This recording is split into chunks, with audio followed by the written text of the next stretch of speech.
Hi! Kamusta ka mo tanan? Ang ngalan ko si Adrian. Mastoryahanin naman kita parte sa pahamot.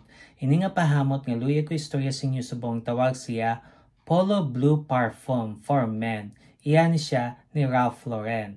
Panlalaki ni siya, pero kung luyag mi siya suksokon, bahala ka, pag gusto ka. Kag parfum ni siya, bot ang balon, isa ka baso kalayo, bago ka masimutan. Ano ni siya klase nga pahamot? Bali presko nga makahang nga makahoy. Angay siya sa bisan ano nga panahon kung gamiton, basta kung matugnaw, spray ka lang dugang. Na, amo lang na. Tapos, ano ang iya nga mga nota? For the top, we have mandarin orange, pink pepper, kag cardamom. Ang mandarin orange, amo na siyang citrus nga matamis. Tapos pink pepper kag cardamom, nanggahatag siya sing pagkakahang.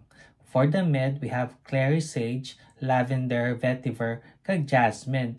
Ang clary sage, amo na siyang mahumok nga berde, nga herbal, nga hamot.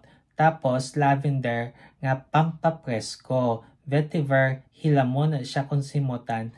Tapos jasmine, puti nga bulak. For the base, we have oak, olibanum, kag patchouli. Ang oak kahatag siya sing pagkakahoy nga hamot, nga may pagkaduta man. Tapos ang olibanum, may pagkakahoy man na siya nga makahang. Tapos patchouli nga may pagkaduta kung simutan man.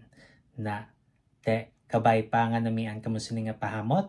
Kag kung may ibang pa kamo nga mga pahamot nga luyag istorya sa akon, ibilin lang sa comment section. Sa gusto naman, bye-bye!